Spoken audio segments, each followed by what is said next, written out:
फटते हैं। और ये सब होता क्यों है? ये सब पृथ्वी के अंदर की जबरदस्त गर्मी से चलता है। कोर का तापमान पता है कितना है? सूरज की सतह जितना? लगभग 5500 डिग्री सेल्सियस। ओह। हाँ, इसी अंदरूनी गर्मी और प्लेटों की हलचल की वजह से हर साल औसतन 50 ज्वालामुखी फटते हैं। पृथ्वी एक जीवित गतिशील ग्रह है। और इसी गतिशीलता में हम सब भी शामिल हैं। क्या यह सच है कि हम हर पल लगभग 1,07,000 किलोमीटर प्रति घंटे की रफ्तार से सूर्य का चक्कर लगा रहे हैं? हाँ, ये गति अविश्वसनीय है। तो ये महसूस क्यों नहीं होती? देखिए, महसूस इसलिए नहीं होती क्योंकि सब कुछ, हम, पृथ्वी, वायुमंडल, सब एक साथ उसी गति से चल रहे हैं। अच्छा, रिलेटिव मोशन। हाँ, बिल्कुल। जैसे हवाई जहाज में आप आराम से बैठे रहते हैं, भले ही जहाज कितनी भी तेज रफ्तार से उड़ रहा हो। सही बात है। और पृथ्वी पर कुछ अविश्वसनीय चरम सीमाएं भी हैं। हाँ, बिल्कुल। सबसे ऊंचा माउंट एवरेस्ट 8,848 मीटर। जी। और सबसे गहरा मेरियाना ट्रेंच समुद्र में लगभग 11 किलोमीटर नीचे। 11 किलोमीटर, सोचिए जरा। तापमान में भी जमीन आसमान का फर्क है। कहीं डेथ वैली जैसी जगह 56.7 डिग्री सेल्सियस तक गर्म, उफ। तो कहीं अंटार्कटिका में -89.2 डिग्री सेल्सियस तक ठंडा। -89.2, ये चरम स्थितियां दिखाती हैं कि पृथ्वी पर कितनी अविश्वसनीय विविधता है। और इसी विविधता में जीवन पनपता है। अनुमान है कि पृथ्वी पर 80 लाख से ज्यादा प्रजातियां हैं। 80 लाख? हाँ, और सोचिए, इनमें से ज्यादातर तो अभी वैज्ञानिकों द्वारा खोजी और पहचानी जानी बाकी हैं। सही।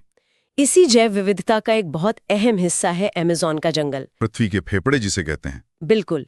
ये विशाल वर्षावन प्रकाश संश्लेषण के जरिए हमारी हवा में ऑक्सीजन का एक बहुत बड़ा हिस्सा पैदा करता है। और आज के समय में पृथ्वी को समझने, घूमने फिरने, मतलब नेविगेट करने, हाँ। और यहाँ तक कि एक दूसरे से जुड़ने के लिए भी हम तकनीक पर कितने निर्भर हो गए हैं। हाँ, जैसे जीपीएस और वो अनगिनत उपग्रह जो लगातार हमारी परिक्रमा कर रहे हैं। सही। हाँ, ये तकनीकें तो अब हमारे जीवन का मतलब एक अभिन्न हिस्सा बन चुकी है।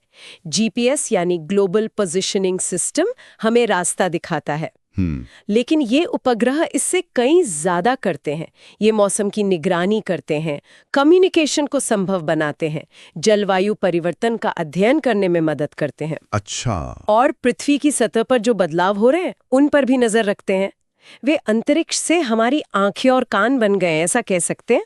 तो कुल मिलाकर देखें तो हमारी पृथ्वी एक अविश्वसनीय रूप से गतिशील, जटिल, जीवन से भरपूर और साथ ही बेहद नाजुक ग्रह है। बिल्कुल। ये तथ्य हमें याद दिलाते हैं कि हम कितने अद्भुत घर में रहते हैं। हाँ, सही कहा।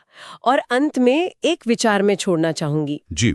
अगर पृथ्वी पर अनुमानित 80 लाख प्रजातियां हैं और हम उनमें से ज्यादातर को जानते तक नहीं, तो इसका मतलब है कि हम अपने ही ग्रह के बारे में अभी कितना कम जानते हैं। ये तो सोचने वाली बात है। हाँ, और शायद यही अज्ञानता हमें लगातार खोज करने, सीखने और इस अद्भुत ग्रह को बेहतर ढंग से समझने और सहेजने के लिए प्रेरित करती रहनी चाहिए।